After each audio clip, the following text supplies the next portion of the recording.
Jaya Radha Madhava Jai Hari.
Hare Krishna, Krishna Krishna, Hare Hare, Hare Rama,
Krishna Krishna, Hare Hare, Hare Rama, Hare Rama, Rama Rama, Hare Hare. Jai Vishnupada Paramahansa Parijakacharya Stotra Shri Srimad Sri Bhaktivedanta Swami Srila Prabhupada ki. Jai Vishnupada Paramahansa Parijakacharya Stotra Shri Srimad Bhaktisiddhanta Saraswati Thakur Srila Prabhupada ki. Ananta Kori Vaishnavadi ki, Samaveta Bhaktivinoda ki. All glories to Samaveta Hare Krishna, all glories to Samaveta Hare Krishna, all glories to Samaveta Hare Krishna, all glories to Shri Guru and Gauranga, all glories to Srila Prabhupada. Krishna Prasthaya Bhakti Vikasa Swami Tinarani. Om Namo Bhagavate Vasudevaya.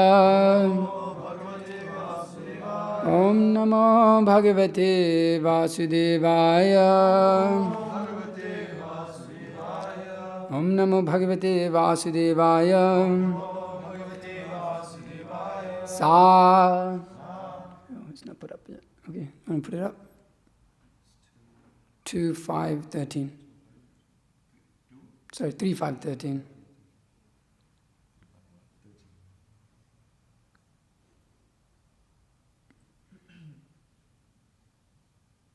Okay. Sa. Krishna Katha Shraddhanasya Vivardhamana Viraktim Anyatra karoti pungsaha harihi pada anusmriti sorry nirvritasya. What's happened here? Okay. Samasta dukhaha apyayam ashu dhate sa shraddhanasya vivardhamana viraktim anyatra karoti pungsaha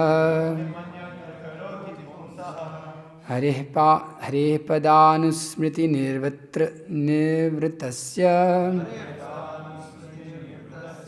samasta dukkhapayam ashudhate sa shraddhanasya vivardhamana viraktimanyatra karoti pungsaha hareh padanusmriti nirvritasya samasta dukkhapayam ashudhate sa shraddhanasya vivardhamana viraktimanyatra karoti pungsaha Hareh padanusmriti nirvritasya samasta dukkhapayam ashudhate. Please repeat. Sa shraddhanasya vivardhamana viraktimanyatra karoti pumsaha Hareh padanusmriti nirvritasya samasta dukkhapayam ashudhate.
Mataji's?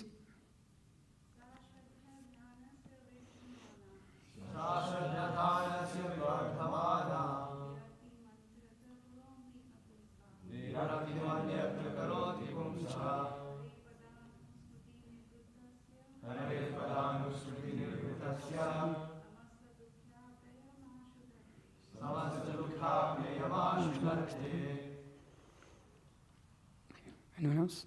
No? Okay. These topics of Krishna, or Krishna Katha,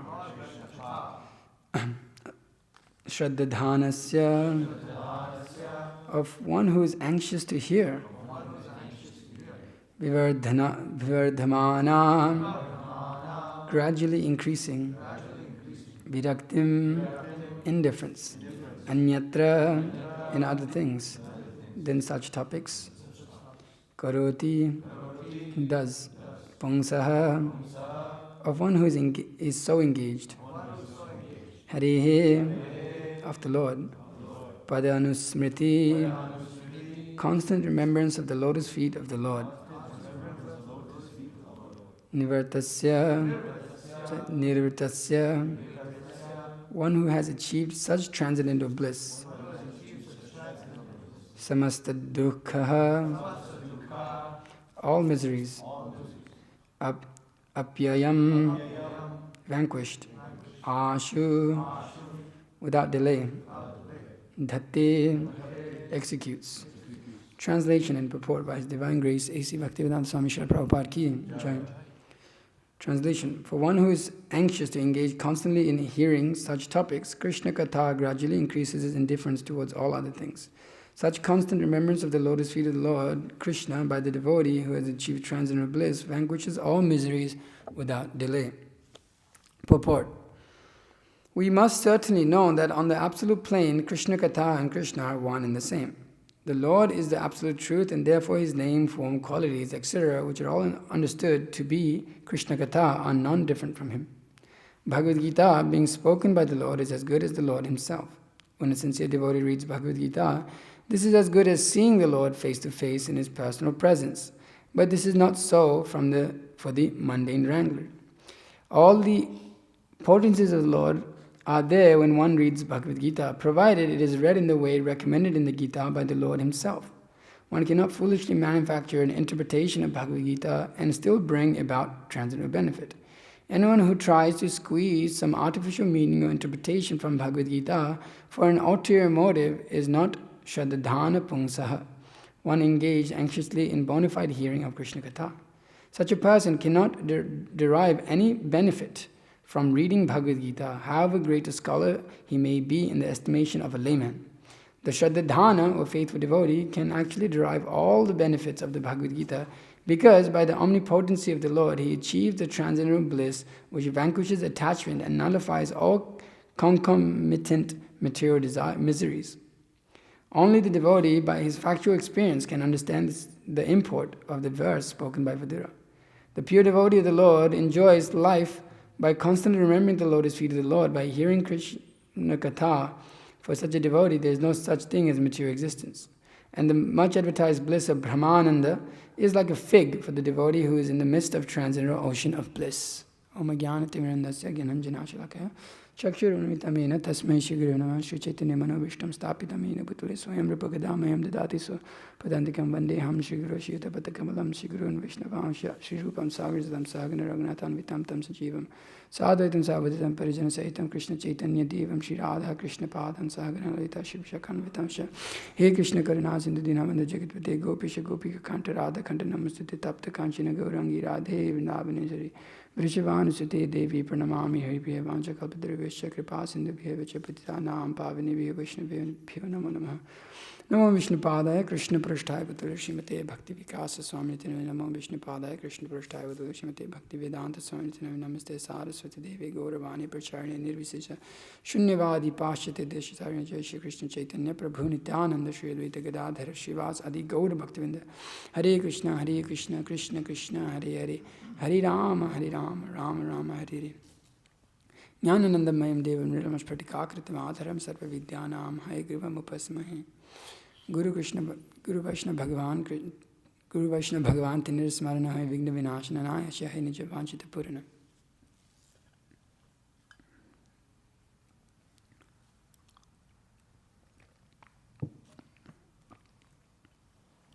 So, here, continuing the discussions with Viduras and talks with Maitreya, Srila Prabhupada comments that this actually verse that is spoken by Vidura here can only be known by the heart of a devotee. Not any mental speculation or anyone with any other material desires in the heart. Actually, here Prabhupada says the pure devotee of the Lord, only the devotee by his factual experience can understand the import of this verse spoken by Vidura. So a devotee who is come to this platform of being able to hear constantly, not just hear, but is anxious to hear constantly, about the pastimes of the Lord is able to understand the purport of this verse. So this word specifically used, Shraddhadhanasya, is comes a few times throughout the, comes in Bhagavad Gita once, that's Ashraddhadhanas. But in the Bhagavatam it comes a few times, and often is translated as also with care and attention in another place also. And of the faithful, of one who is anxious to hear, faithful of his disciple who was so faithful in understanding the truth. So the whole idea or understanding when we engage in devotional service is that it is done with attention. Krishna is given attention. Why? Because the name, the form, the qualities, all of these things that Srila Prabhupada describes here are the Lord Himself. When we're chanting the holy name of the Lord, that is the Lord Himself. When we're reading the Bhagavad Gita, that is the Lord Himself. When we're glorifying the Lord, that is the Lord Himself. When we're reading the Srimad Bhagavatam, hearing the Srimad Bhagavatam, this is the Lord Himself. And so, Shraddhadhanasya, that one should give attention to the Lord. One should be anxious to hear about the Lord. Because why? Because it is of our greatest interest. That is actually our only interest. So, it should be that, if we're interested in something, sometimes we'll see in our lives, we become interested in different gadgets or different sports or politics or this and that. And you become absorbed in it, right? You learn what exactly, just like sometimes me and Ali Krishna, we do all of this camera stuff. And, we'll start to go research into it, understand it, kind of absorb your mind into it, give it attention. Why? Because it's important. Something's costing you $1,500 to buy, you better know what you're buying. It's of value. It's like, okay, why does it cost so much? Why is it of such great value? Why is it of such great value to us? So when you understand that, then you absorb yourself in understanding every detail about that. If you want to go to a particular school or you want to vote for a particular president, then you have to know what the outcome of that is. You have to know the details of that, and your mind is very attentive in giving that, because you understand, this is very important for my life. Just like when you're driving, you give it a lot of importance. You should give it a lot of importance. So why do we do that? Because we understand that it's important. Okay, I should concentrate my mind. I should give it attention right here. So we give things attention when they're important in our life. But when we don't give attention to those things because we don't consider them very important or become laxed in giving it importance. Just like when you go to school, initially, at the beginning of the semester, everybody's in class. Everybody, or in the beginning, maybe this is more relatable to everyone, is when the new year begins, right? Everybody's, okay, I got to attention to my life. I got to give attention to my life. I got to really, be conscious here and really make it a point to go to the gym and this and that. And we're anxious to go to that and then go perform that. But then after some time, we become lax in it. Anyways, it's just another day. Anyways, okay, I'll do it next year. And that's kind of what it's like in devotional service, right? For us, it's like, okay, I didn't chant my rounds. I didn't read today. Anyways, I'll do it tomorrow. I chanted my rounds, but it was a little bit here and there. Anyways, it's okay. As long as I finished my 16 rounds. I wasn't so attentive in my cooking or my cleaning or this. Anyways, it's just tomorrow is there, whatever.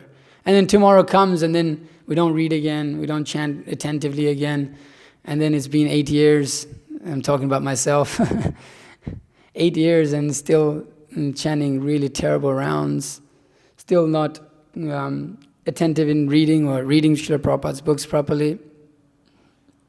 So the mind and our conditioning of our existence is that we often think we have endless time. That's the nature of illusion, actually. That's the nature of Maya. It's amazing, right? Like we're kind of like, we're thinking about this in the new, talking about the new video that we're kind of coming up with, the illusion of endless time. We always think we have more time somehow. It's amazing. It's amazing, the conditioning of Maya. We always think we have time. When Krishna makes a point in the Bhagavad Gita, well, actually, time I am the destroyer of all, but we think we can create time. It's really amazing. It's the level of illusion that the jiva is in. We think tomorrow I have my rounds to chant. Tomorrow I can fix my rounds. Why not today? Tomorrow I can fix this. Tomorrow I can fix that. Why not today? Because today is already, it's already done. And I'm speaking mainly because I know what my mind says to me. So we often think, okay, as long as I just do the activity, then I'm fine. We make the process of Krishna consciousness mechanical to a great extent over time. In the beginning, it's like, yes, I have to be serious, or even we'll go through phases in our life. We'll think, yes, I have to be very serious. I have to read a lot, I have to chant a lot, and then we'll do that for some time, and then we'll make it mechanical again. Okay, as long as I just got through my beads, then it is fine. As long as I just read, okay, just not eager to hear, just finish the bare minimum of today. Just like bare minimum is 16 rounds, right? That's our bare minimum. And often we don't really endeavor to think, even the thought doesn't come often that maybe I should chant a little bit extra today, or we may not have time, but I'm just saying at least the thought or the desire should be there, that hopefully one day I can even be able to control myself or have the taste to want to chant more rounds in my life. But we often, when can I finish? It's like being the first round and wondering if you've chanted if you're halfway through all your rounds or something, you look down and you've only chanted one round in the morning program. So often it's a mechanical process in which we're just engaging in and hoping that we'll become purified.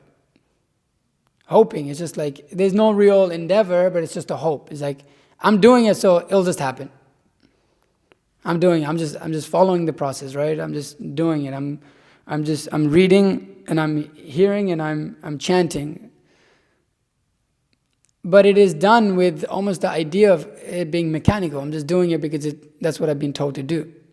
It's not done with the eager desire to become purified, because often we don't give importance to the anarthas that we have in our heart. We don't give it importance. Oh, that there is this thing that is within my heart, or we don't even recognize it, or to begin with, give it importance. That I've got this problem within my heart that I need to overcome, so I should pay attention to that. I should pay attention to that issue in my heart and overcome it with Krishna consciousness, and in order to make me more Krishna conscious, not overcoming anartha to become some great materialist in this world, but overcome that anartha so we can continue hearing better. So Krishna consciousness we take to be a mechanical process. We make it a mechanical process. It's not a mechanical process.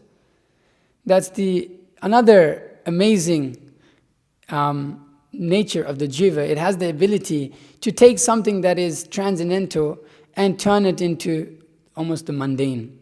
Of course, the transcendental never has, never becomes mundane. But the jiva, his involvement in the process, he makes it material almost. For him, it becomes almost material. Just like for the same Hare Krishna Mahamantra that we're chanting, of course, is transcendental and it's Krishna himself. But they're saying if it's Mayavadi chanting it, it has no potency to it. There's no potency because the Holy Krishna is not present there. He chooses, he has a choice to be present. He's a person. So we have the ability to make something transcendental, something that is natural, something that is actually very enlivening as a living entity, and make it mechanical. And make it almost mundane-like. And just kind of go on thinking, okay, this will happen, okay. But then we see that often in Krishna consciousness, we engage in the process of hearing. We're hearing Bhagavatam class every day, we're reading and we're chanting. But it's almost like the taste for the holy name is not increasing. It's just like, over the years it becomes almost like harder and harder. And how do we know that? Well, we see devotees, years and years after practicing devotional service, the taste is quite hard to come by. It's quite hard to come by. And they'll tell you, yeah, it gets harder. It gets harder. We've been told, that, you're young, you wait a couple of years and see what happens. And it's like they're saying that, we could say, well, you may be just envious, or maybe just kind of like criticizing or not encouraging. But it's actually practical experience of many, many devotees. That after some time, a lot of devotees, they just kind of fizzle out, and that same intensity that was kind of there in the beginning of our Krishna consciousness, of trying to hear and read and do all of these things, is not present anymore in the lives of practically, you could say, most of the devotees we see in our society almost. A lot of the devotees. There's no real eagerness to learn what Srila Prabhupada wanted. There's no eagerness to study Shastra. There's no eagerness to go out and preach Krishna consciousness. But in the beginning, they had that. Srila Prabhupada's disciples had that. And so many other devotees that have joined the movement had that. Why do we join the movement? Because it's enlivening. We didn't join something boring. Because it was enlivening to us. Why did we leave material life? Why did we, do all of these things? Because we saw great enlightenment, great enthusiasm, great happiness. But it's almost as though that as we continue, it should be that as years go by, the taste is increasing because we're chanting more. We're purifying ourselves. We're engaging in the process of Krishna consciousness. But it's almost like there's a theoretical understanding and there's a practical experience of most of our, like even with those who have lived in other temples, is that it's not that devotees become more engaged in hearing and chanting about the Lord, but it is often that we just start to coat our life with Krishna consciousness, but underneath we have all of these material desires. There is more the common than a person becoming eager and attentive and enthusiastic in hearing Krishna Katha or going on reading Prabhupada's books. That's the nature of the living entity. The conditioned nature is that we just want to squeeze out the ecstasy of Krishna consciousness without the substance, actually, without investing in Krishna consciousness. We want to squeeze it out. How do we want to squeeze it out? Okay, kirtan. Fast. Different tunes, different melodies, different change-ups, and that's bliss. Kuananda, right? That Guru Maharaj always says, oh, how much bliss. The Bengalis. How much bliss I'm getting. Look, great bliss. Squeeze out the bliss by cooking, amazing preps, but they're actually just to satisfy your own tongue. Oh, Krishna Prasadam is so nice. Memorize so many verses, just to be able to recite them so that we can be known as learned scholars. So, all of the nature of Krishna consciousness is that it is actually, if one actually engages in it, as is being here, that one achieves transcendental bliss, it requires attention. Shraddhadhana says it requires attention, it requires eagerness, it requires one's desire to actually, one should become anxious to hear about Krishna.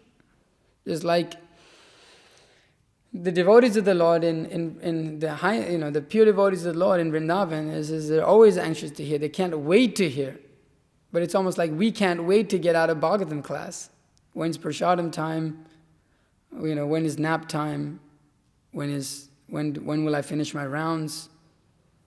So there is a problem, and we should recognize a problem in our lives, not that somebody else has to come. It's almost like somebody else has to come always and chastise us in order to get ourselves up. That means we're not anxious to hear. We're just laying around, just hoping for the best. This is it. One who is actually anxious to hear, one who is actually anxious to learn about Krishna consciousness, he's able to hopefully be an introspective sage, look in himself and see what's the problem. Hey, look, I'm sleeping, I'm eating too much, I'm not chanting my rounds properly, I'm not reading properly, my thoughts are not Krishna conscious. One should chastise himself. And it's a grave situation in one's life when one is not Krishna conscious. But often we give ourselves too much excuse.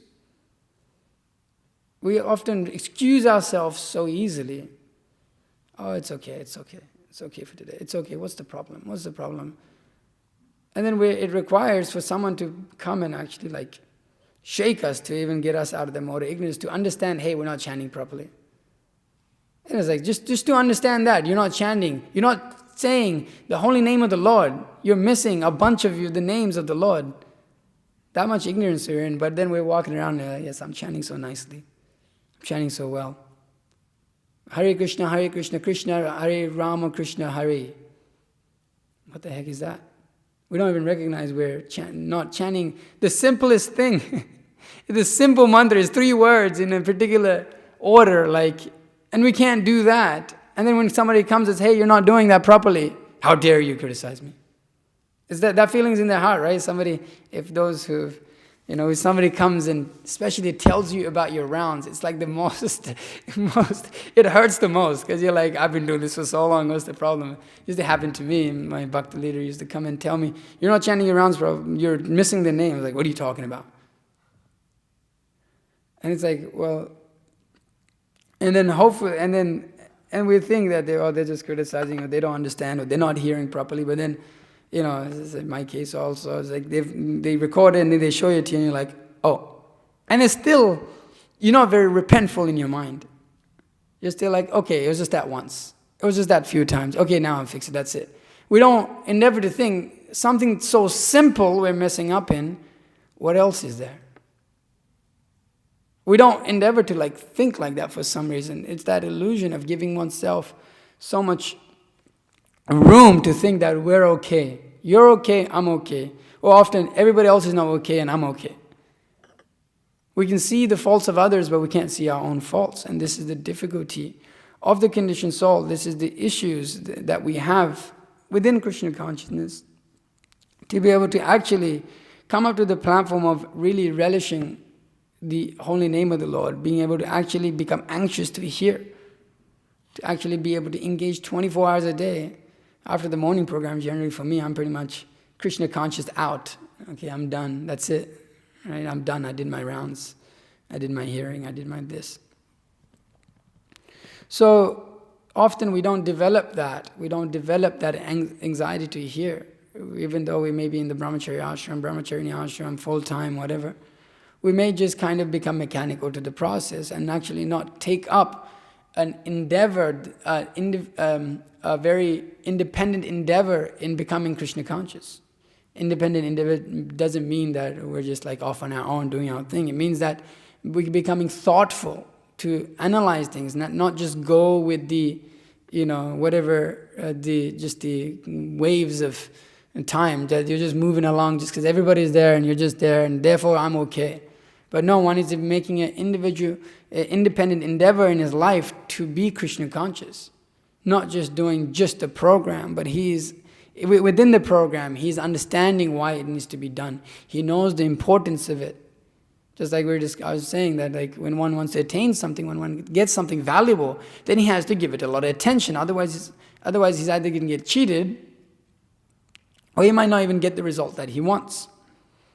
So in hearing the pastimes of the Lord, one has to understand this science deeply by introspection, by actually applying oneself, not just reading for the sake of reading, not just reading with the sake of getting something else. Srila Prabhupada says here, one can derive no benefit.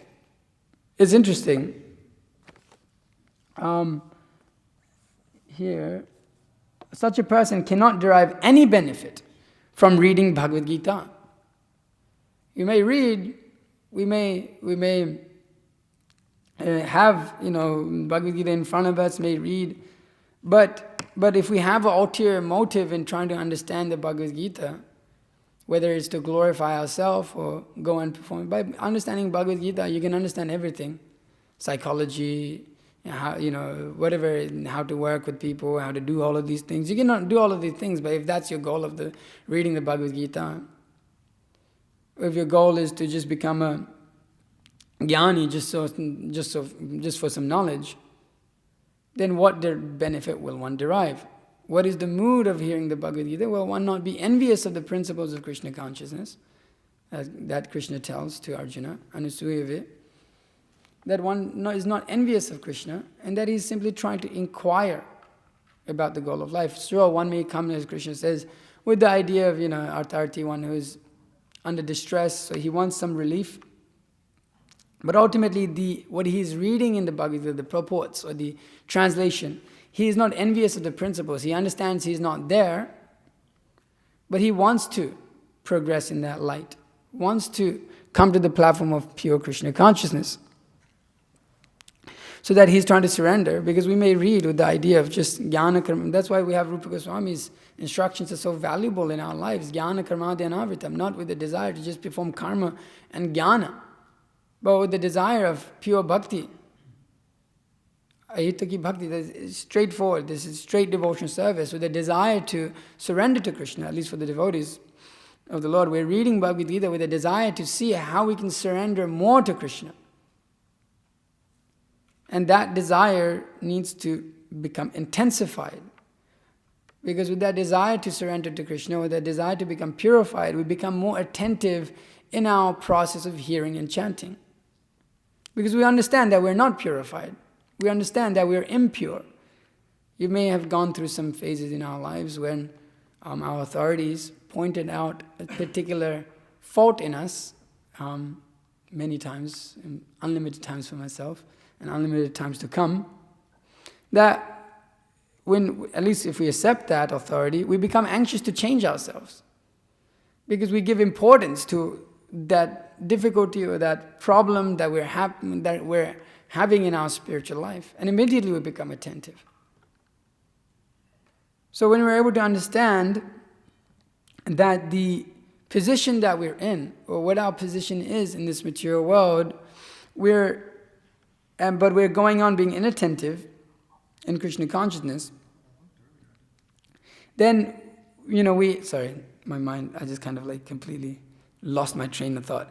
But main point was saying that when we become attentive in understanding what our real position is in devotion service, Hare Krishna, it's like throwing me off. Sorry, and so when we become attentive in understanding what our position is in this material world, and how to engage in devotion service by reading and by hearing from the devotees of the Lord, then we may start to develop some level of taste to hear more. The more we hear, the more we develop a taste to hear. Not just hear, but with the desire to become purified, with the desire to understand how to advance in Krishna consciousness. And so when we're doing that, when we're actually engaging in the proper process of hearing, then we see purification in our life. We see that we're becoming more detached, as this verse is making the point. That Krishna Katha gradually increases, as his hearing of Krishna Katha gradually increases, his indifference towards all other things, they also increase. Krishna Katha gradually increases his indifference towards all other things. Such constant remembrance of the lotus feet of the Lord, of Lord Krishna by the devotee who has achieved transcendental bliss, vanquishes all miseries without delay. So, in our separatist idea, in our devotion service almost in the mode of ignorance, we're always thinking that the enjoyment is independent of Krishna consciousness. Oh, I need my enjoyment and then there's Krishna consciousness. Or we quote Krishna consciousness and then our enjoyment is actually our real basis. Therefore, we always, we see sometimes over time, or sometimes if we become purified, we can see that we're performing devotional service with the idea of enjoying Krishna consciousness, with the idea of getting enjoyment, that I will become so big, I will, get this, I'll get that, I will have a material situation in which I have very comfortable life, very good food, and so I'll just live a very, easygoing life. And then, but in order to make sure that I still feel good about myself, I should know what Krishna consciousness is. Like I know the Shastra, or I know the philosophy. So when people ask me, I can speak, but actually, ultimately I want to enjoy. That is almost the platform that we may function on. But we have to recognize that, as Srila Prabhupada is mentioning these things here, that anyone who tries to squeeze some artificial meaning or interpretation from Bhagavad Gita for an ulterior motive is not a Shraddhadhana Pumsaha, or one engaged anxiously in bona fide hearing of Krishna Katha. Such a person cannot derive any benefit from reading Bhagavad Gita, however great a scholar he may be, in the estimation of a layman. the Shraddhana or faithful devotee can actually derive all the benefits of Bhagavad Gita because by the omnipotency of the Lord, he achieves the transcendental bliss which vanquishes attachment and nullifies all concomitant material miseries. So, when one becomes diligent in his devotional service, gives real attention in his devotional service, he derives all benefit. Not even, Prabhupada says, not even a great scholar. He may study the Bhagavad Gita very scrutinizingly. He may study it with detail. But he's missing the point. He's missing the point, some ulterior motive. To just kind of be known as a scholar of Bhagavad Gita, or to just perform some whatever sacrifice, or it's just done with a complete, he interprets it in this way and that way. People do that also, even within Srila Prabhupada's purports. It says this, but then they say, oh, actually it means like this.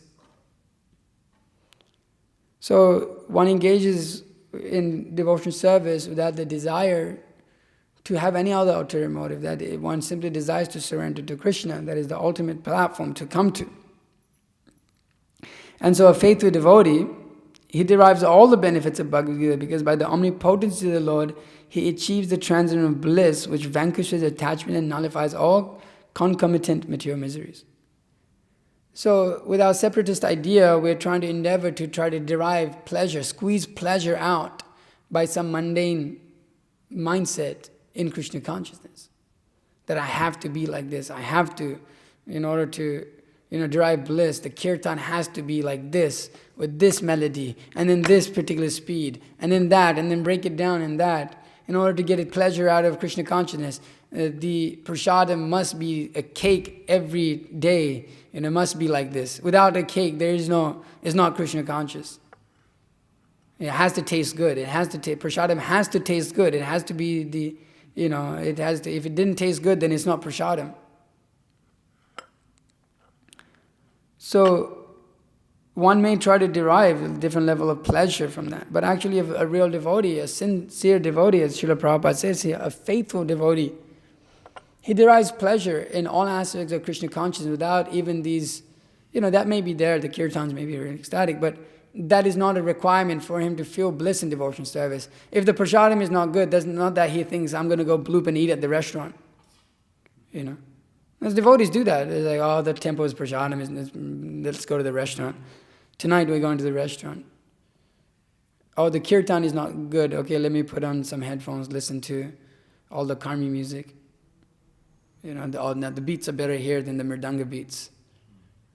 Okay, I'm going to listen to karmi music so I can transfer that into the mridanga beats. That one's a new one, right? Listen to karmi music so that I can learn all the nice beats, so then I can play it in kirtan for the pleasure of myself. Right?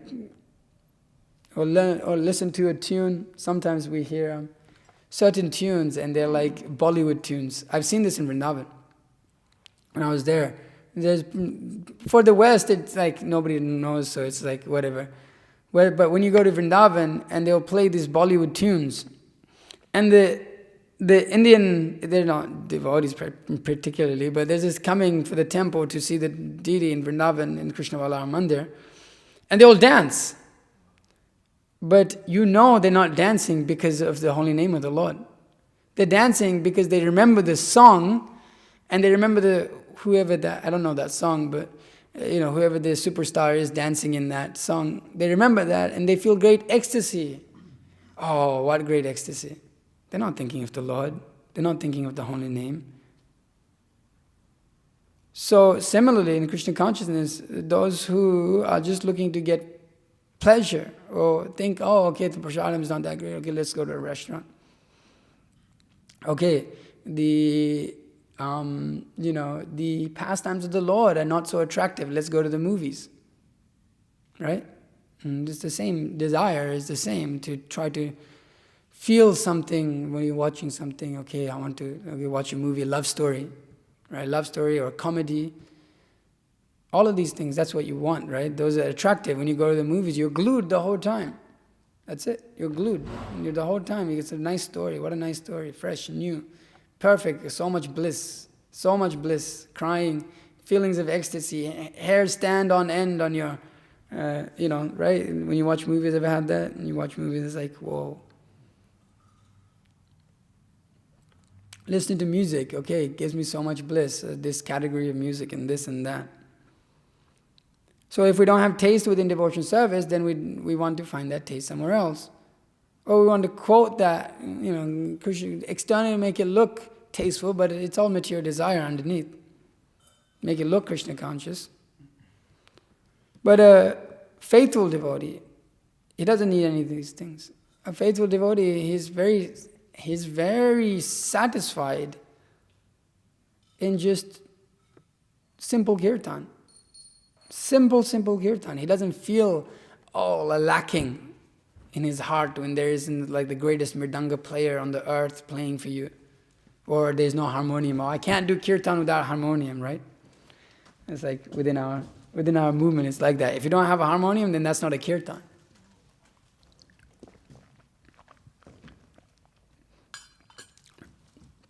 And if I'm not, if the, whatever, the prasadam and the pastimes of Krishna, I've been hearing them so many times, I've read Krishna books so many times, what's the use? But we see, a pure devotee of the Lord, like we're hearing these Damodar pastimes from our own spiritual master, he's there. He's there. And I've heard, he's given these lectures many times. There's some lectures, 5 series lectures, maybe 2012 or 2004 of Damodar Leela. I heard some time ago. And it's kind of the same thing. But you can experience the ecstasy that he's feeling when you hear the way he describes everything. But it's very simple, right? What is it? It's just Krishna and he's just like running away from his mother. It's like, what the heck is the big deal? It's not a new story. It's not a new story. It's just, and it's not an exciting one either. Even Maharaj says in that lecture, it's not that anything crazy happens. This is like a kid that is mischievous and his mother runs after him and captures him and that's it. There's not a plot twist at the end and it's like, whoa, I didn't see that coming.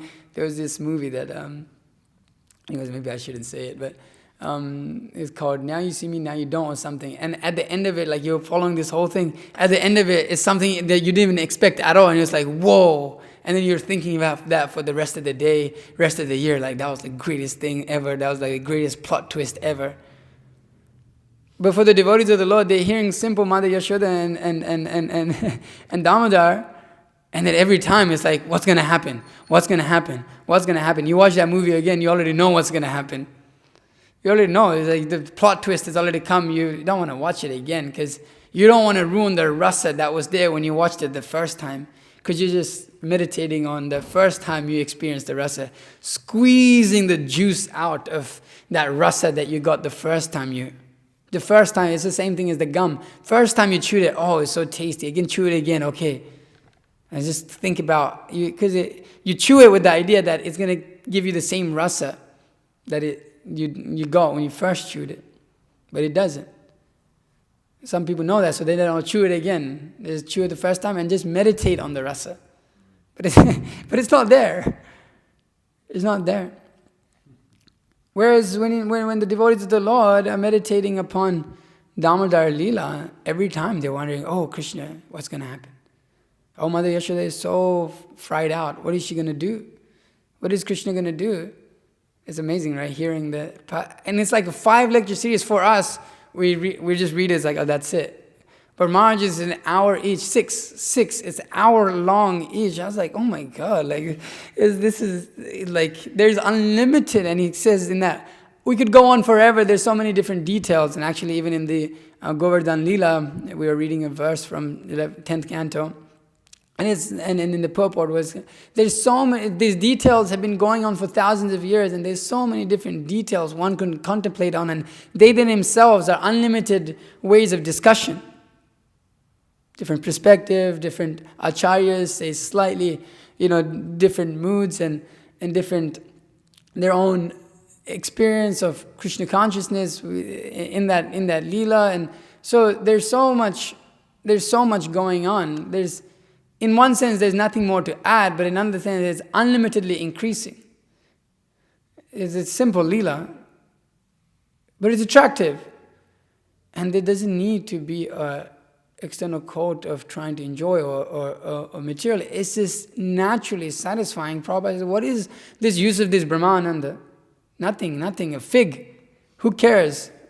I think that you can, our spiritual master describing all of these pastimes, you think he gives a fig about the impersonal light and the bliss?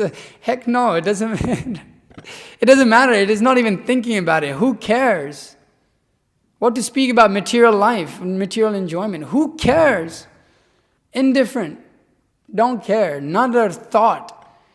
Because there's just so much bliss. There's so much bliss. As Prabhupada is saying, the ocean of bliss the pure devotee is experiencing. He's attentive, he's absorbed, no other thought.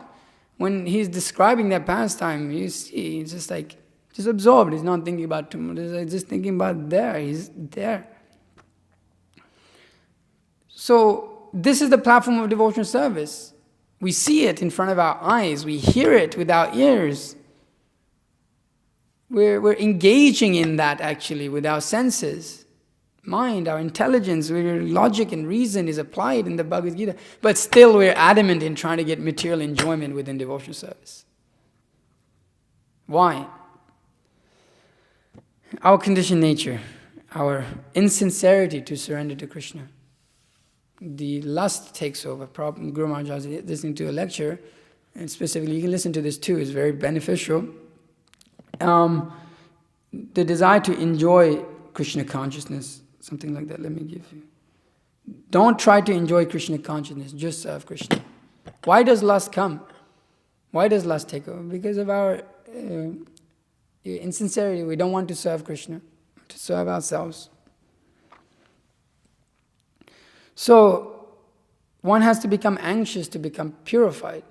We may not be anxious to hear Krishna Katha, but we can begin by becoming anxious to become purified, which means listening to Krishna Katha. There is no other remedy to the issues that you have, to the habits, bad habits that you have, and me being conditioned, always have so many bad habits, and you always sometimes look into the materialist idea of how to, maybe they have their scientific process of overcoming this and that. And you can kind of get caught up in that a little bit. It's like, okay, I have this bad habit. I've been chanting Hare Krishna for so long, and I've been reading Prabhupada's books, but I still can't overcome this bad habit. So there must be another way. It's like 8 years I've been chanting, mechanically the holy name of the Lord now for 8 years, but where am I at? It's like, oh my God, And Shivaram Maharaj, in one of his books, he was saying that, he was just describing, or in one of his lectures, he was describing that devotees go on chanting for 40 years and still inattentive, still just kind of all over the place. Prabhupada says here that Krishna is present there, or Krishna face to face when we read Bhagavad Gita. Krishna is looking at us and we're falling asleep. We're asleep. We're chanting the holy name of the Lord and we're asleep. Krishna is there coming, and we're not attentive to him. So years and years, but then we don't see progress, and then we start to try to put faith in other things because we think the process isn't working, it's not working, I'm not changing. But one must reassure oneself that it's actually not the process that is not changing us. It's our insincerity to be attentive to the different details of devotional service, to not absorb ourselves, just like not hearing properly, not reading properly, and not chanting properly, and wondering why I'm not able to, overcome certain things that we want to overcome, certain bad habits. And then we go to the materialists, go to the scientists, go to the motivational speakers, the life advisors, life coaches. They can fix my problem. But Bhaktisiddhanta Saraswati Thakur makes it clear to us that the only thing that is lacking in this world is that Krishna consciousness. And when Janananda Maharaj is here, it stuck out to me for some reason. You read it, but still you're endeavoring separately from Krishna consciousness. But sometimes when the pure devotees of the Lord speak, it enters within the heart, or it can kind of make you realize something a little bit more, as we did in our lives. The only reason we're here is by the mercy of Srila Prabhupada's words and our spiritual master's words, and those other devotees who are endeavoring to become pure. So he was mentioning that actually we have so many problems, and the only solution is Krishna Katha. Only solution is to hear about Krishna. When you don't want to, when your mind doesn't want to hear about Krishna, the solution to hear about, to solve that is to hear more about Krishna, to chant the holy name of the Lord more. That is the only solution, and no other solution is there to any of our problems. Whether you have an eating problem, a sleeping problem, a physical problem, whatever problem you may have, that is the only solution. And until we get that into our heads, we'll always endeavor differently. We'll always endeavor separately. We'll always try to enjoy separately. Because if our solution is separate, then our enjoyment is also separate. The enjoyment, the bliss you derive is going to be separate. If our idea is that, oh, well, the kirtans aren't so nice, then the kirtan, we need to have, the kirtans are blissful, so let's endeavor to chant the holy name of the Lord purely, let's play maybe different mridanga beats, maybe this, and let's get together and practice before we go into the kirtan, and all of this nonsense starts to come out. Practice means, you may practice your mridanga anyhow, or whatever, but I'm saying like devotees get together and they rehearse the kirtan, okay, we have to make it like this. So then you'll rehearse your bliss also.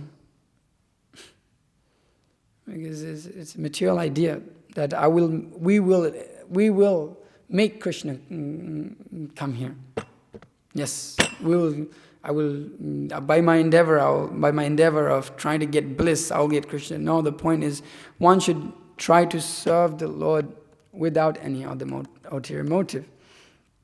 And so he should go on. He should become indifferent to material life. Any lack of interest, enthusiasm for material life, and all enthusiasm for Krishna consciousness. And so one has to develop this anxiety to hear the Lord, because it's a solution to all of our problems. And maybe that's a point that we should hold on to a little bit, because we care about our problems so damn much, so much. My problem, that's the most important thing to us. So we should realize what that problem is, and realize that the only solution is Krishna Katha, solution of our material existence, solution of our issues in our life. The only solution is to hear. And so then, Tannama Rupa Taritadi Sukirtananu, that is the greatest of all advice, right? We read Nectar of Instruction and we think, oh yeah, this is just another verse. But essence of all advice is this. Why? Because it solves all of your problems. What is advice meant to do? What's advice meant to do? Help you. Advice is meant to help you progress, help you solve your issues.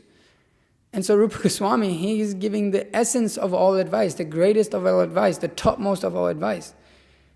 That absorb oneself, utilize one's full time, 24 hours a day in nicely chanting and remembering the Lord's divine names, transcendental form qualities, eternal pastimes, thereby gradually engaging one's tongue and mind. In this way, one should reside in Vraja. When one's material desires are vanquished, then I shall always remain in Vrindavan. Then I shall be able to enter Vrindavan. When one is constantly hearing the pastimes of the Lord, one becomes free of material desire. Then in this way one should reside in Vraja and serve Krishna under the guidance of devotees. Doesn't particularly mean in India, in Vrindavan. Prabhupada said, well, I'm always in Vrindavan. One should always be absorbed in Vrindavan in his mind. So when we become purified by chanting the holy name of the Lord, one can always reside in Vraja. One can always reside in Vrindavan under the guidance of who is the master of that. In that mind, one is absorbed in the mind, and the master is our spiritual master, under the guidance of the spiritual master. So it is the essence of our advice by which one can overcome all difficulties and experiences transcendental bliss beyond our little material, external pleasure that we are deriving from our quoted devotional service. So it seems foolish to try to get to endeavor for some material idea of Krishna consciousness, or just to be appreciated, or just to be known, or just to know things in Shastra for the sake of becoming glorified ourselves, that pleasure seems so stupid. Because the pleasure you can get out of selflessly serving Krishna is so much greater, so much higher. By just becoming selfless, you become completely satisfied. By endeavoring in a separate way, we become dissatisfied. And then that's why devotees over time, they lose the taste of Krishna consciousness, and we develop a taste for movies and restaurants and this and that. Because it's not the process. People will say it's the process. It's not the process. The process is perfect. But it's our endeavor, our separatist endeavor to try to please ourselves. You'll never become attracted to Krishna Katha. And you can understand that. If you're not attracted to hearing the pastimes of the Lord, we can understand we are not sincere in our devotional service. If we are not wanting to hear more, read more, chant more, memorize for the purpose of serving the Lord better, then we can understand, and there's so many insincerities within the heart. And we should give it great level of importance. It is a very grave thing. It's very problematic. But if we don't give it importance, then we don't see importance in devotional service. We don't see importance in trying to please Krishna. See importance in pleasing ourselves. Then we'll only do those things that's just enough to please ourselves. Just enough to derive enough pleasure for ourselves, and that's it. And then, but that's mundane, and that doesn't last. And so devotees don't last. So we have to endeavor to make it a point to hear from the pure devotee. Therefore we have this verse, "Oh, twice born sages, by serving those devotees who are completely freed from all vice, great service is done. By such service one gains affinity for hearing the message of Vasudeva." So therefore we should constantly try to hear. That is the solution to trying to hear more, is to hear and go on hearing, even though sometimes we're not attracted. Make it a point, no. It's not satisfying sometimes. Like the mind tells you, don't hear. Go hear something else. Go watch this other YouTube video. Go just scroll, go on Instagram, right? That's our biggest problem. We can't even be detached. Speaking about becoming detached from material life, we can't even become detached from Instagram. What the heck? How are you gonna overcome birth, death, old age, and disease? You can't let go of your Instagram account. Or our Instagram, or I'm talking about myself also. Instagram or YouTube, or we can't even let go of that, and we're thinking we're going to let go of our anarthas that are deep within our hearts. But therefore we should go on hearing. Therefore Maharaj is putting out so many lectures. He can, for him, of course he's pure devotee, Lord glorifying. It doesn't matter whether he's on camera or not. For the pure, they don't care. They're not here to please our ears. For him, he's Krishna conscious, whether he's on that camera speaking or not. But so many lectures are coming out in order to benefit us, in order to make us Krishna conscious. And I really appreciated what Mataji said yesterday. Lakshmanti Mataji was saying that how to understand that we must hear 100 lectures of Srila Prabhupada every time for one lecture we hear for Guru Maharaj. And saying the point, well, all of Srila Prabhupada's teachings are accumulated within those instructions of our spiritual master. So in that way we are hearing from Srila Prabhupada constantly actually. Actually we're only, I'm only saying what Srila Prabhupada is saying, so we're only hearing from Srila Prabhupada. It's a very good realization. It's something that I didn't think about before. So we should hear constantly. They don't need it. The pure devotees of the Lord, they don't need it in the sense that they don't need to be, doing it for us, but they're doing it.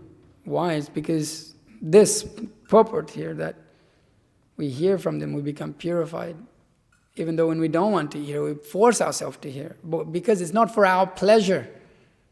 Don't think that it's for I didn't get pleasure out of hearing that lecture, so let me not hear lectures anymore. That's not the point. That is the problem. We're not looking to get pleasure out of it. We will naturally derive, but we're not looking for that pleasure in here. We're looking for purification. so that we can serve Krishna nicely, so we can become pure-hearted in our devotional service. And it is very tough, and I'm sitting here and I'm saying so many things, and seems like I'm maybe instructing, but I'm not. I'm like saying this for myself. All of this, so many problems in my devotional service, recognizing so many issues within my devotional service. And after so many years of performing Krishna consciousness, it's like, where am I? What am I doing? We don't want it to be 40 years and think, what am I doing? And then another lifetime, and then another lifetime. I didn't do it this lifetime. So it's just like I didn't chant my rounds so attentively today. Maybe tomorrow, maybe. Or maybe next lifetime. Maybe 1,000 lifetimes. Maybe 1,000,000 lifetimes. Where does it stop? Where do we stop it? That's what we've been doing. I'll surrender to Krishna tomorrow. I'll surrender to Krishna next lifetime. We surrender to Krishna now, and it begins by constantly hearing it. And you'll see, we have experience in our life of when we are absorbed in our service, absorbed in only thinking about Krishna, that we feel satisfied. There's no other thing. It's like we don't want any other thing. We don't want any other thing at all. That's it. You're done. That's it. This is it. I just want to be here and just do this. That's it. I'm sure everybody's had that experience. Otherwise, I don't think, it's quite hard to go on sometimes otherwise. But we have that experience, but tendency to slowly veer off and we don't even recognize it. So we have to it's a constant endeavor. It's not one day and everything is going to change. It's like day in, day out. It is a grave situation, our position of our existence. So now we're in Krishna consciousness, everything's amazing. Absolutely not. In one sense, yes, but for ourselves in our position, it's like, no, every day. Internally, there's a grave situation for us. Doesn't mean we become sad and depressed and walk around like, somebody killed our dog all the time. But there is internal cultivation of gravity of wanting to be Krishna conscious and being Krishna conscious, knowing the position. Padam, padam, vipadam. This is a danger at every step. You could fall at every moment, any moment. Seeing that, you're doing everything is fine. Tomorrow, next moment, just like this afternoon, you could be done. Then next lifetime, and 1,000 lifetimes. But it's very simple. It's very simple but difficult at the same time. We have to endeavor to hear, figure out. There's how to be Krishna conscious, how to engage ourselves, how to become absorbed. And then that constant satisfaction will always be there in our hearts to please the Lord, to desire to please the Lord. And whatever situation comes in externally, all of these difficulties, then we'll never think to go to the movies. We'll never think to go and engage in eating that which is cooked by the Vishayis, the sense enjoyers. That will disgust us always. It should be like that. And so, constant engagement, constant taste of pure devotional service, trying to taste that pure devotional service, trying to become humble, sincere, surrender to Krishna without any other motive, amongst all difficulties, just pushing on for the pleasure of Krishna, not for your own pleasure. That is the point, whatever difficulty it is. And then that is the test that is seen, how much are we actually attached to the process, to the hearing, to the chanting. When we go through difficulties, we take shelter of Krishna exclusively. So, one who is actually in this devotional service, only he can understand what this means. I can't understand. My spiritual master can understand this verse. I cannot understand that anxiety to constantly engage, or that remembrance of the lotus feet of the Lord, who has achieved transcendental bliss, vanquishes all his miseries without delay. Externally it may look like so much misery, just like I was saying a few days ago. Our spiritual master, if somebody is looking at him externally, people may say, oh, he's skinny, right? He has so many, material. You could say, a doctor will say, well, there's so many diseases in the body, and this and that. Body is like that, is on fire. But it's not the situation at all. he's showing us by his practical application, like that, hey, look, it's like external situations are not an impediment to Krishna consciousness. And he's always absorbed, always transcendental. None of these things are actually, they're just apparent. Only the materialists see like that, but we see, actually, we don't see, spiritual master is this and this and this. No, it's like, pure devotee of the Lord. So if we come to this level of pure devotional service, we can realize this verse. We can understand maybe in a few years, or hopefully in 40 years, we can look back and look at this and go, this is what it's actually talking about. Okay, I'm sorry, I keep on going on and on. I'll end the class there. If there's any questions or comments, please feel free to say. Anything? Yes, Amayatma Prabhu. It's an interesting point that when we don't have a taste, we try to see these movies like sports really, because but the proper desire, like you told, that should be what is wrong with me, like what it's not like what is wrong with process, what is wrong with this, what we read and what we chanting, that is, what is wrong with this, what is wrong with me. And we can see the examples of acharyas, like which kind of feelings they have when they reading Chaitanya Charitamrita and Bhaktisiddhanta Saraswati Thakur, Gaur Kishore Das Babaji, Bhaktivedanta Thakur, when they're reading Chaitanya Charitamrita, they're dancing in that moment because of joy. And when you can realize the Damodar Lila, when you can see this is picture then Krishna sitting in the lap of Mother Yashoda, and the next moment, like Mother Yashoda with stick, they're running to him to try to catch him. And in that moment, you can realize this is God. This is God. Can you imagine this? Can you understand this is God? He's running from his mother, and he's like have a fear, and he have a stick, and he like have determination to catch him.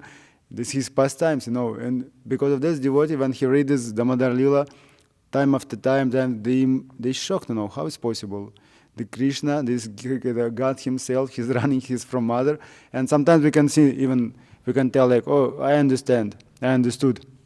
This is God, this Mother Yashoda, she can try to catch him. There's nothing new. It means you're not understand. It means you're not understand, this is God. This is Krishna himself, This is amazing. Because of that we can read this with proper consciousness and proper mood, we can read this and hear about this Leelas, and time after time, it's only our joy only increase. Yeah. Hare Krishna Prabhu. Mahotsa Prabhu sent me a quote here. Sri Kishore Mohana Bhakti Bandhava, headmaster of the Thakur Bhakti Vinod Institute, once asked, Mathvasis give up everything to practice bhakti, so why is it that many don't improve to advanced stage? Srila Bhaktisiddhanta Saraswati answered, they have intestinal worms. Whatever they eat does not nourish them, so they become frail. In other words, although they perform bhakti, their advancement is consumed by selfish desires and secret bad behavior.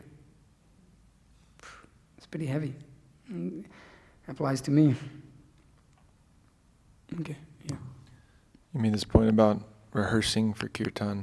So I understand the point of if it's in order for them to increase their sense gratification and enjoy the kirtan, right? But you take the example of cooking or what we do with videos, we do everything we can to make it as good as possible for Krishna, right? Yeah. And that's the idea. But so then, does that mean that it's a principle that you shouldn't rehearse for kirtan at all, or that you shouldn't try to be good at instruments and sing nicely, or is it just in that? Well, you see, case? You rehearse with the idea that you go out there and even the crowd gets pleasure. Either you get pleasure or the crowd gets pleasure. It's not centered around Krishna. So the idea, whereas cooking is devotees who are cooking, it's done with the idea. I don't know how you rehearse in cooking. But I guess you may make something and try it, and then see if that works, and then offer, and then make a, official offering. So that may be there in order to give pleasure to the Lord. You have to see, but specifically mentioning the kirtan because it's much more grossly seen. Cooking, it may be subtle, one may want to enjoy, and then cook something that he wants to enjoy, and then offer it later, whatever. But generally you'll also see devotees who are cooks, they'll make something and they'll see that if it's okay because they may be making a big batch, and it's like if you're going to mess up the whole thing and then it's all prasadam that has been offered is going to go to waste. So then they make a small batch and see what it's like, they see if it's like appropriate to be offered to the deity and like that. So that's done not with the desire to enjoy that, but it's done with the idea to serve the Lord. I was specifically mentioning it with the kirtan because it's specifically within our culture there is like this kirtan culture of sense gratification, kirtan culture, and so that was more of an appropriate example. But the principle is that it's not that we try to enjoy. We don't rehearse to try to look like great kirtaniers or great devotees. We don't rehearse with the idea of try to look like a great devotee. We don't perform with the idea of giving pleasure to the crowd. Perform with the idea of giving pleasure to Krishna. So that's the principle. It's kind of like that. Now there's different details maybe there. Vishnu Chitta Prabhu. It's a very important difference. The difference is that when you're making a video, you're trying to make a different video every single time. We're not doing different kirtans every single time. Mangalarti is the same type of kirtan every single day. You may have to practice it before you've ever sang Mangalarti. But after you've learned to sing Mangalarti once, you sing the same way for the rest of your life. It's the same thing with cooking. Once you've learned how to make nice dal, you make dal. There are different variations, but if one is constantly in there trying to keep changing, things, then there's something wrong with the person who's cooking. It's like, why are you always trying to speculate? There's a recipe, a standard, okay. One day we offer dal to Krishna, another day we offer kadhi, another day sambar or whatever. But there's not so many different, things you can do inside the kitchen. If you're trying to do all these different things, then it becomes a little weird, because anybody also knows that, anybody who has a bit of a sane mind, but not influenced too much by the mode of passion, also knows that cultured people like to also eat the same way.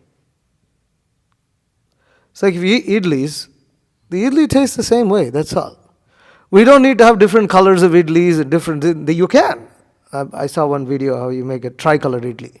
A what? Tricolor. Tricolor. Tricolor. Tricolor idli, dude. With the flag of India. I'm going to do that. So you have tricolor. You have orange, and then middle is white, and one corner is green. Let's do it. But you have the same thing, because when a cultured person sees a particular meal, he expects it to taste a certain way. Krishna is the most cultured person. So when we serve him khichdi, it has to taste a certain way. There's not so many 100 types of ways that it can, it's like there's some there's a level of standard. Again, it's not rocket science for anybody who understands what I'm speaking about. So it's the same thing with kirtan. It's not rehearsed. Yes, the first time, second time, maybe before we're singing a new bhajan, you may want to practice it a little bit before you come and sing. But then after you've learned how to sing it, not like, so there's standard tunes for certain bhajans, you sing the same tune. Jayanilo Premadana is always sung the same way. You sing it the same way. Why do you have to keep changing it? Why do we have to do different things? Not required. So that's a very big difference. That which belongs to the spiritual world is of the same nature. So there's a consistency that's also seen.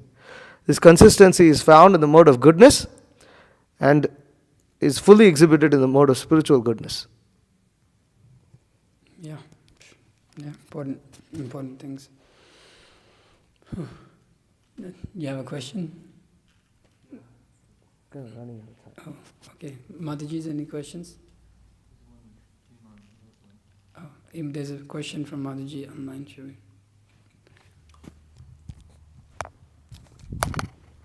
You mentioned that we should surrender to this one lifetime, yet fall into a mindset, no, I'll do better tomorrow, but tomorrow is questionable. However, due to desires that reside in the heart, we understand that we are always in a fallen position. Can you help me to understand how to keep going for the long run, although many offenses happen throughout the process, even unconsciously? I mean, it's just that you have to, how to answer that question, that's a big question and be a long answer. It's just there should be a constant endeavor to try to improve in one's devotional service. It's not that you're okay with doing how you're doing. There should be a constant endeavor to improve. That means whether it's taking advice from authorities or looking upon one's own activities, and one may be falling asleep in his rounds, or one may be not reading every day, then kind of making it a point the next to like see how to improve. And it may take some time to improve also. It's not that tomorrow we're going to be like pure devotees of the Lord. But there should be like, a gradual increase, and there should be a gradual endeavor in how to do that.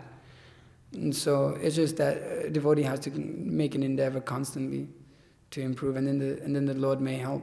And the Lord, we may invite the mercy of the Lord by our, constant endeavor, putting ourselves through difficulties to try to become better in that, whether it's chanting or whether it's reading. And so, we depend on the mercy of the Lord, but that means we have to make an endeavor. People would say, I'll just wait for the mercy, but it means you have to make an endeavor. You have to do it. You have to figure out, I'm falling asleep. Okay, what should I do? Should I go wash my face? Should I go walk around? One has to make that endeavor. And then the Lord will give an intelligence, and it's bang, flick, and then everything is like, whoa. And it's happened in my own life. It's like 16 rounds. I never thought I would chant. And then one day I was just like, I should just do it for the rest of my life. And it's just like that. It's like, okay. And it's like, how did that come? And I'm thinking, why can't I do that with other things? But it's just like, you have to endeavor. Okay, that's it. Okay. Srimad Bhagavatam ki, Jai Srila Prabhupada ki.